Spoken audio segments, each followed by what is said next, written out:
বাঙালিদের অনেকেরই প্রিয় সরু চাকলি পিঠা, আর সেই রেসিপি আজ আমি আপনাদের সাথে শেয়ার করব।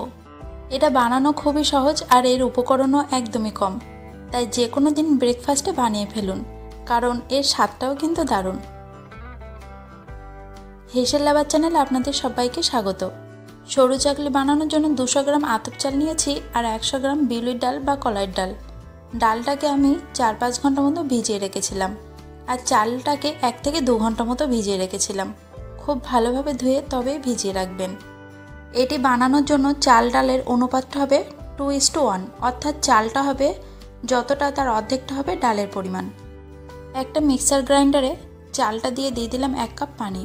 প্রথমে আমি চালটাকে ব্লেন্ড করে নেব, তারপর এর মধ্যে ডালটা দেব। চাল ডাল একসাথে দিলে কি হয়, ডালের মধ্যে দেখবেন নাল ভাবটা একটু বেশি থাকে, সেক্ষেত্রে চালের মধ্যে দানা দানা ভাব থেকে যেতে পারে। আপনারা চাইলে শিলেও বেটে নিতে পারেন, তবে মিহি করে বেটে নেবেন।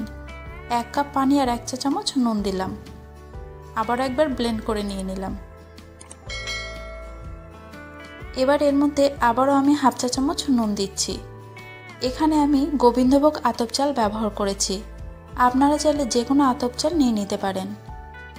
আবারও 1/2 কাপ পানি যোগ করেছি, মোট 2.5 কাপ পানি ব্যবহার করলাম। এর ঘনত্বটা হবে এরকম, ভীষণ ঘনও না আবার ভীষণ পাতলাও না। তাওয়ার মধ্যে একটু তেল দিয়ে ব্রাশ করে দিলাম। তাওয়াটাকে খুব ভালোভাবে গরম করে নিতে হবে। এবার ব্যাটারটাকে একটু ভালোভাবে ঘুটে নিন। 1 হাতা ভর্তি ব্যাটার নিয়ে আমি তাওয়ার মধ্যে দিয়ে দেব। তাওয়াটাকে খুব ভালোভাবে গরম হওয়ার পরে তবে ব্যাটারটা দেবেন, দিয়ে হাতার সাহায্যে একটু এভাবে ছড়িয়ে দেবেন। এই সময় গ্যাসের আঁচ কিন্তু মিডিয়াম টু হাই থাকবে। মোটামুটি 4-5 মিনিট ধরে এটা বানিয়ে নিতে হবে। 2-1 বার একটু উল্টে দেবেন।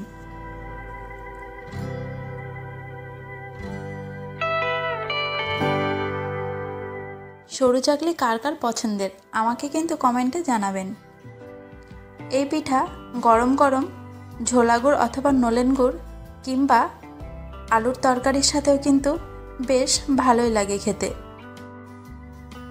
এভাবে একটু ভাঁজ দিয়ে তারপর এটাকে তুলে নেব। একইভাবে আমি বাকিগুলোকেও বানিয়ে নেব। আমার চ্যানেলে কিছু পিঠা রেসিপি আমি ইতিমধ্যে শেয়ার করেছি, লিংক ডেসক্রিপশনে দেওয়া থাকবে, চাইলে আপনারা দেখে নিতে পারেন।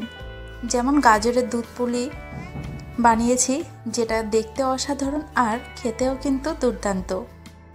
এছাড়াও পারফেক্ট টিপস সহ মালপোয়া বা পিঠা রেসিপিও আমি শেয়ার করেছি। আজকের আমার ভিডিওটি ভালো লেগে থাকলে যারা আমার চ্যানেলে নতুন তারা কিন্তু চ্যানেলটিকে অবশ্যই সাবস্ক্রাইব করবেন। এছাড়াও যারা ইতিমধ্যে সাবস্ক্রাইব করেছেন তাদেরকে অসংখ্য ধন্যবাদ। এই পিঠাগুলো কিন্তু একটা লম্বা টাইম পর্যন্ত খুবই সফট থাকে, তাই একবার হলেও ট্রাই করে দেখুন। আর এই ব্যাটারটা গোলার সময় চাইলে আপনারা একটু মৌরিও যোগ করতে পারেন, তাতে গন্ধটা আরও ভালো আসে। ভালো লেগে থাকলে লাইক করবেন, কমেন্টে আপনাদের মতামত জানাবেন।